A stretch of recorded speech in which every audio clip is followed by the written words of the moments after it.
E a gente agora está voltando no segundo bloco com a Roberta Muriel. E ela vai continuar contando sobre o livro de cartas, né? Que primeiro você respondeu ao seu pai naquela época. Sim. E você estava contando que era exatamente A Laura, a Laura, sua filha. falando. Incrível, como que parece.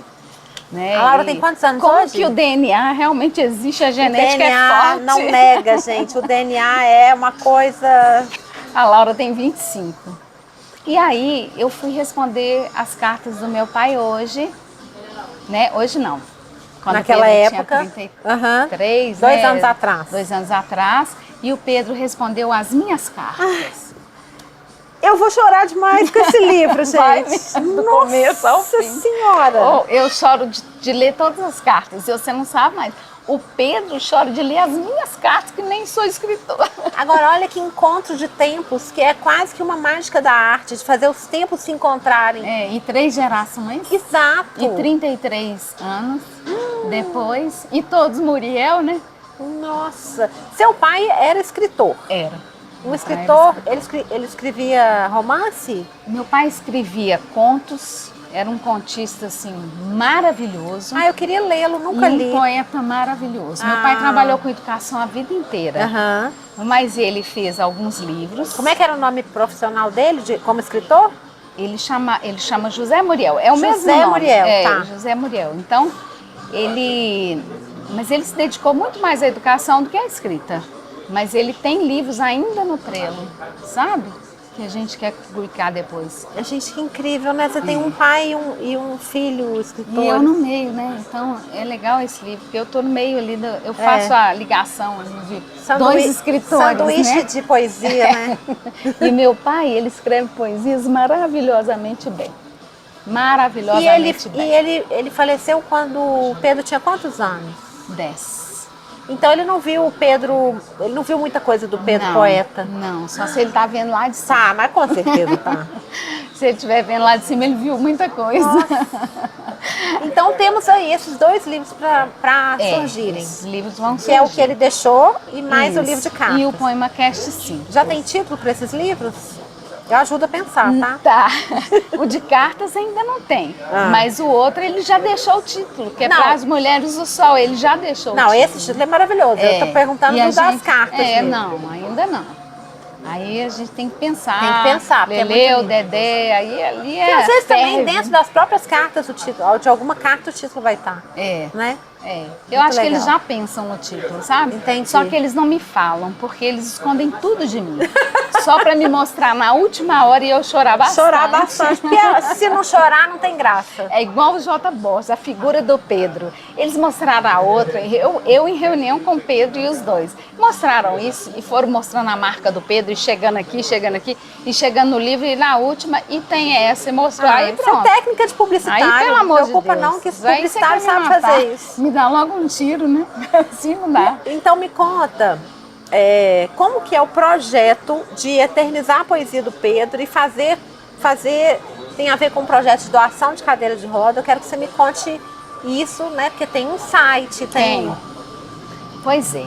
Então, quando o Pedro se foi, ele escreveu muito. Então o Pedro em 2020, 2021, época da pandemia, que não tinha o que fazer, assim, não podia sair, porque ele saía demais, né? Tinha muito evento para ir, muita coisa. Ele ficou muito mais recluso e escrevendo. E o Pedro escrevia tanto, que não dá nem pra gente entender, assim, de onde que vinha tanta coisa, Você né? tem noção de quantos poemas ele já fez na vida? Cris, eu não sei exatamente, mas eu tô com um arquivo de inéditos que tem 469 páginas no computador. Nossa. Eu não consegui terminar ainda de ler. Então tem muita poesia. Aí a gente lançou esse livrinho Bolso. Eu ia trazer ele hoje, mas na hora H eu esqueci de trazer. Estava aqui na minha mão. Eu até trouxe um para eu dar para eles. Tá. De presente. Então, as poesias que estão ali são completamente diferentes das poesias do livro preto. São outras poesias, né? Então, esse volume, ele veio logo depois que o Pedro se foi. E eu precisava fazer alguma coisa, porque assim, já está muito difícil viver sem o Pedro. É. Sem a poesia. É porque eu acho que escrever é ficar para sempre, né? Tem essa possibilidade, ainda mais quando você tem talento como o Pedro tem. Né? Então, é legal porque você convive com ele, né? Que alegria ele ter deixado isso, né? Assim, que esquenta o coração um pouquinho, né? Porque demais. E fica eu, muito assim, difícil. Quando ele se foi, ele me fez prometer algumas coisas. Umas que eu não posso nem falar. Ah, meu Deus. Mas assim, e uma delas era isso. Ele falava, mãe, a poesia tem que estar em todo lugar. Ela não pode ficar só no lugar. E por quê? Porque ele quer o Poema Cash. Ele ama o Poema Cash. Mas, Cris, por um lado, ele tem razão, ele é muito sábio. Olha, o Pedro já me mostrou tanta sabedoria, com tantas coisas, que eu acho que o Pedro é um espírito antiga, né? ancião, sabe? E é mesmo. Que a poesia do Pedro, é muito comum uma pessoa como você gostar da poesia do Pedro. Por quê? Porque você tem conhecimento, você lê poesia, isso faz parte do dia a dia seu como escritora, né? Você é uma leitora e que vai ler poesias, que já leu muita poesia certamente. Mas não é comum pessoas que não têm contato, que não têm com contato literatura nenhum com literatura e poesia gostarem de poesia, né? Mas elas gostam da poesia do Pedro. Isso é uma coisa impressionante. Quantas pessoas eu já vi falar comigo assim, Roberta, eu nunca li poesia na minha vida, eu nunca gostei de poesia, mas eu li a poesia do Pedro, ela me atravessou, eu adorei. Então eu passei a gostar de poesia. E aí começa a ler outros autores também, porque aquilo desperta, né? Eu acho que é uma poesia muito tocante, muito cotidiana, mas muito densa. Muito visceral. Muito. Né? Muito. Você percebe densa. Que ele está se transbordando ali naquela poesia o tempo todo. Ele faz do poema a sua forma de voar mesmo. É por isso que me emociona tanto. A poesia é minha lança e meu escudo, porque quando ele me deu para ler, foi um presente, porque eu era muito apaixonada, né? E teve aquele vídeo da Áquila Emanuele, né? Nossa. Que é muito bonito aqui, gente. Aquela menina, sotaque, né? Aquela menina, assim, é o casamento perfeito dela com a poesia. Tanto que quando a gente foi fazer aquela homenagem, os próprios artistas que estão acostumados, né, com essa interpretação, isso para eles é tão mais comum, eles falaram comigo, não, aquela menina tem que ter. Não, eu queria ela lendo todos os poemas. Eu queria um audiolivro dela, entendeu? Porque assim, ela tem muita alma no que ela faz, né? Nossa Senhora, ela é fotógrafa, ela fotografa muito bem, mas ela é advogada. Olha que incrível. Então, assim, ela é de Uauá, uma cidadezinha deste tamanhozinho da Bahia. Da Bahia. Da Bahia. Isso é incrível. E ela conheceu o Pedro porque ela viu alguma coisa do Pedro no Instagram, fez contato com o Pedro pedindo se ela podia gravar uma poesia que ele colocou. E aí ela gravou para um canal que ela tinha, acabaram de tirar o canal dela do ar por causa de direito de música, alguma coisa assim. E é maravilhoso aquela menina lendo, é um talento, é uma coisa lindíssima, né? É a arte, né, gente? A arte nos ajudando a viver, né? Mas continua. Aí você fez esse projeto. Fiz o projeto. Porque eu sei que já rolaram doações de cadeiras de rodas. O que aconteceu? Eu falei, gente, a gente tem que fazer alguma coisa. Eu, o Lelê e o Dedé. Aí juntamos o Lelê e o Dedé, que são da agência Marca. Não, são meus primos, mas assim, são artistas, são designers premiados, sabe? Eles têm uma competência, uma coisa lindíssima. E são irmãos do Pedro, assim, apaixonados pelo Pedro, né?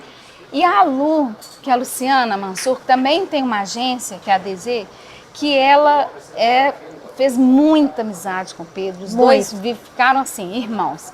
E ela, e eu, e o Leleu e Dedé trabalhando, de graça, lógico que a gente não tinha recurso nenhum, para poder fazer alguma coisa com a poesia.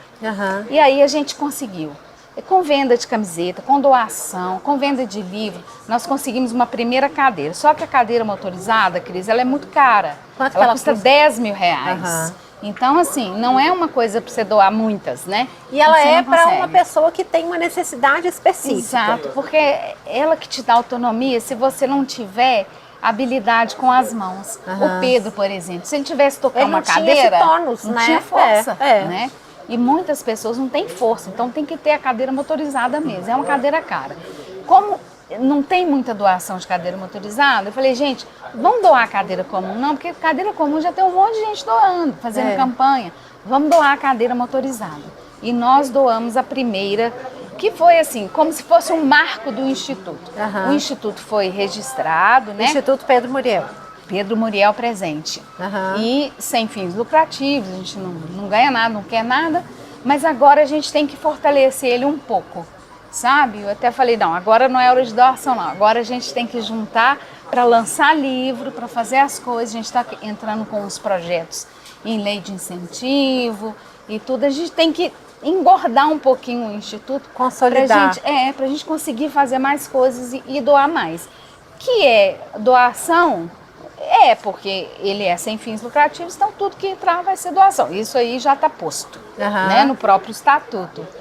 Mas o foco, e eu falo muito isso com eles, é a poesia. Aham. Então, o foco é a poesia. É a divulgação e a disseminação da poesia. É um instituto cultural, né? Na verdade, ele tem essa parte filantrópica, Sim. que tem a ver com o propósito, que tem a ver com a vida do Pedro, né? É. Mas a poesia, ela tem mais pernas, né? Isso. Ela e o consegue Pedro, voar melhor, né? Exatamente. Mais rápido, talvez, assim. E semear isso, esse intangível aí que a gente não explica muito, mas que sensibiliza um pouco o mundo, né? E é legal você entregar alguma coisa para as pessoas, sabe? Porque a pessoa te doa, não tem problema, mas é bom ela doar e você entregar uma coisa para ela bonita. E aí tem as camisetas. Sim, tem as camisetas, E os tem livros? os livros que são vendidos no site do Pedro. Aham. Que é pedromuriel.com.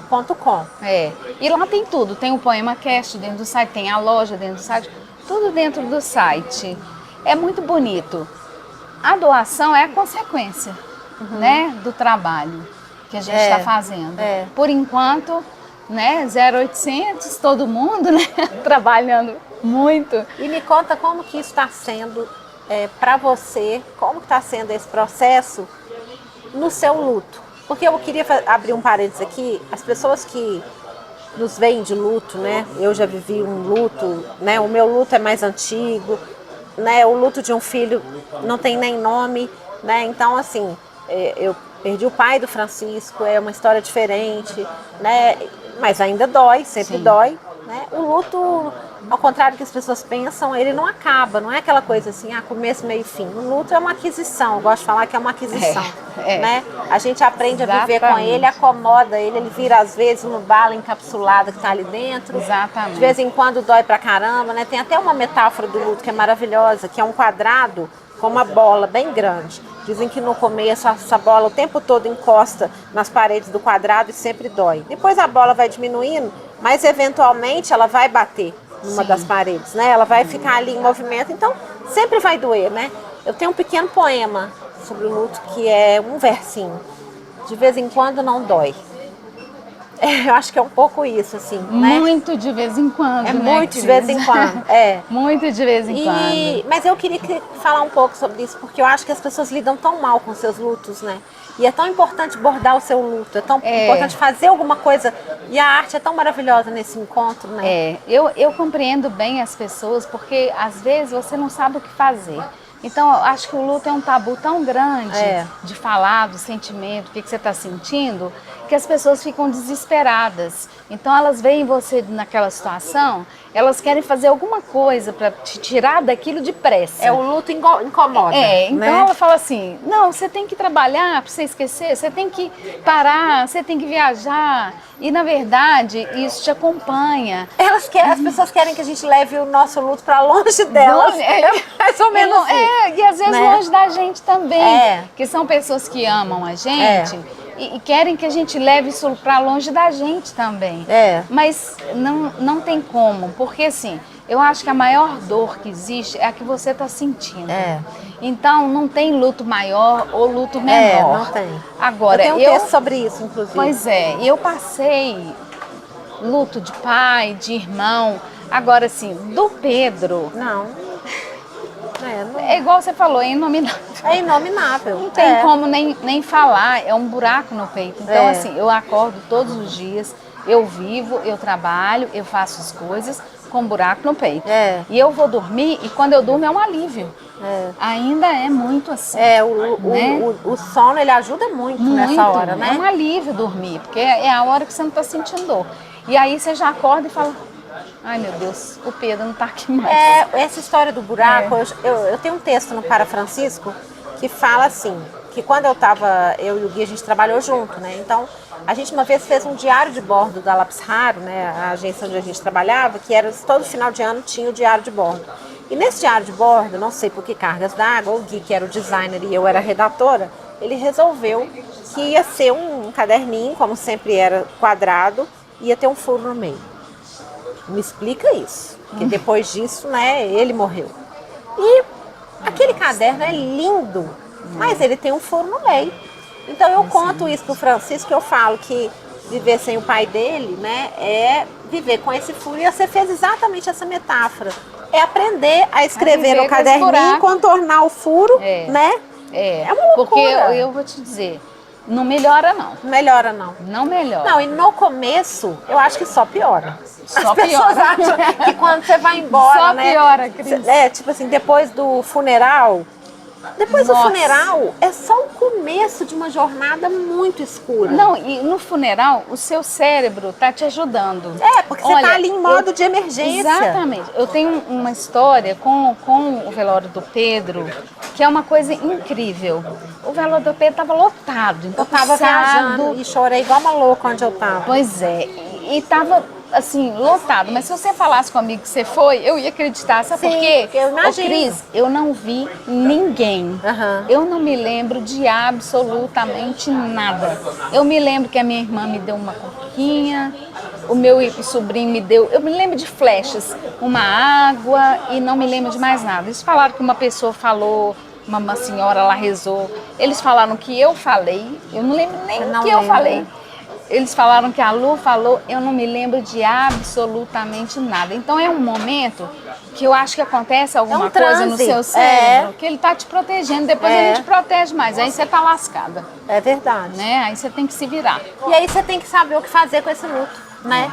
E aí o melhor é que você faça alguma coisa boa com ele, né? Não? Porque fazer alguma coisa ruim com o luto é uma tentação muito grande. Mas você vai ficar sozinho na vida, a vida vai ficar ruim demais. Vai. E o Pedro me fez prometer umas coisas. O Pedro queria muito ajudar as pessoas. Eu acho que o Pedro era amor puro. Ele era amor. É verdade. Ele não entregava amor. Ele era o amor personificado, personalizado. E eu li logo depois uma frase dele que fala assim, se a gente não puder ser amor, não tem jeito de ser mais nada.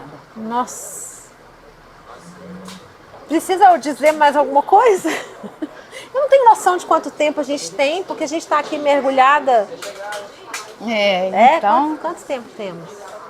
Ah, tá vendo? É porque eu fiquei sem referência aqui. Enquanto isso, tadinho do Dé, tá ali segurando as pontas, né? E é isso, né? Você acorda todo dia, lembra, né? Porque é esse exercício diário de aprimoramento humano, de lidar com o que a vida é, né? Sim. Mas te dá... Eu queria te perguntar isso porque eu vivi, quando eu escrevi cartas para o Francisco, que foi a minha forma de bordar o meu luto, quando você está pensando no Instituto, no Pedro Muriel presente, você consegue sentir alegria? Olha, eu consigo sentir alegria. Eu consegui sentir. Quando eu entreguei a cadeira... eu consigo sentir alegria quando a gente tem alguma perspectiva de uma coisa nova, de um projeto para a gente fazer, para, né, espalhar a poesia. Eu voltei para o piano também, tenho tocado. Graças a Deus. É um momento que não é que eu sinto alegria, mas é um momento que eu consigo dispersar o pensamento. É uma meditação, esquecer. Então, alguns momentos eu sinto, mas eu ainda não consigo é assim, ser muito alegre, não. Ah, mas eu acho que isso não é uma obrigação também, né? É. Acho que isso é com E o normalmente tempo. eu sou alegre e Você é brincalhona. uma pessoa muito alegre e você Né? foi muito sábia, mesmo que você fale que é desespero, para lidar com como o Pedro ia lidar com as perspectivas do fim da vida. E ele soube lidar porque você Nossa. estava com ele. E isso é uma coisa muito rara, Muito. porque ele falou sobre isso. Cris, ele sabia todo o caminho. Ele sabia, ele escreveu, ele buscou cuidados paliativos, Aham. que foi muito importante para ele. Ele fez atestado vital, ele falou o que ele queria e o que ele não queria. Aham. Ele sabia exatamente que o corpo dele tinha um final. E ele escreveu muito sobre isso no final, Aham. sabe? Assim, mas não de uma maneira doída. Doído para ele foi um dia que ele chorou. Eu acho que o dia que ele chorou foi o dia que ele resolveu fazer o atestado vital. Aham. E a gente foi almoçar e eu perguntei para ele, Pedro, por que você está chorando? Ele falou, porque a vida é muito bonita. Nossa. Eu não sei quem que falou, que eu não tenho medo de morrer, eu tenho pena. Acho que é a Fernanda Montenegro que falou isso, né? Eu acho também, acho que sim, pessoas como o Pedro não deveriam morrer nunca. Mas não morrem, né? Assim, difícil é que a gente fica aqui sem ouvir a voz, sem ouvir o sensacional dele, eu né? não importo dele ter ido, não. Eu acho que estava na hora. Ele precisava descansar um pouquinho dessa Precisava, condição e ele física, falava né? isso comigo. Ele falava, mãe, eu preciso descansar, É. eu tô muito cansado. É. Então eu entendo isso. Isso não é um grande problema para mim. O problema é ficar sem ele. É. Porque eu tinha uma rotina, né, de chegar em casa. Meu escritório hoje é em casa, mas assim, eu descer do escritório, né? E ir lá, e aí eu ia fazer minha caminhada, minha corrida na Pampulha, e aí eu já tinha aquele ritual, eu passava na padaria, comprava 2 salgadinhos de cada um que ele gosta, aí comprava um pedaço de bolo de banana Porque pra ele mim. adorava comer, isso era tão maravilhoso, né? E aí eu deitava ali, ele comia o salgadinho, eu comia o bolo de banana e a gente conversava todos os dias, né? Então assim, é muito difícil. A morte é um silêncio, né, Roberto? E eu assim, até hoje eu não consegui mexer em nada do quarto dele, porque assim, se você chegar lá em casa, Cris, e falar assim, Roberta, eu quero uma camisa do Pedro, eu falo assim, pode escolher a que você quiser, eu adoro. Mas eu colocar as coisas dele numa caixa e entregar para um estranho, muito difícil. não tem muito chance difícil. disso acontecer. É. Não tem. É, Sabe? muito Pode ser difícil. que um dia tenha, mas eu acho que não vai ter, não. Mas é o seu tempo, né? É. o seu tempo. Eu já dei camisa para primo meu que pediu, para Lu, não me importo, eu acho uma beleza. Mas assim, é para aquela pessoa que ama o Pedro também, né? Então é diferente, é muito difícil essas coisas, porque igual você falou, é o silêncio, é chegar em casa e ele não tá lá, né? E eu ainda tinha uma mania ainda, que eu chegava em casa, às vezes, como era mais tarde, ele estava deitado já, e eu chegava em casa, quando eu entrava no corredor, eu falava assim, ei, Pepe! Todos os dias. E o Andinho tinha uma mania também de assoviar, que o Andinho é o que cuidou dele esse tempo todo, né? E quando ele chegava, ele assoviava, para o Pedro saber que ele estava chegando. Ele, toda vez que ele vai lá em casa, ele assovia. Nossa. Olha, ficar sem seu filho é muito difícil, mas ficar sem o Pedro... não é um filho, não é só um filho. Pelo amor. Claro que o filho é o filho, né? Mas o Pedro era um cara... Nossa Senhora. A gente que conheceu, quem conheceu o Pedro sabe disso, né? Só posso te dizer que eu tô aqui. Olha, uma coisa que ele me disse, que eu fico até emocionada. Ele me disse no hospital que eu teria os melhores amigos. Sem dúvida. Você herdou isso com muito merecimento, né? Mas não é fácil, não. E esses amigos, Cris, eles estão me ajudando tanto, mas tanto, que realmente eu só tenho que agradecer. Eu acho que quando a gente perde alguém, é dar conta de que essa pessoa passa a morar dentro de nós. E encontrar caminhos de conversar com ela. É isso. Você está encontrando, você está indo muito bem. Tá sensacional. Tô indo. Tão bom conversar com você.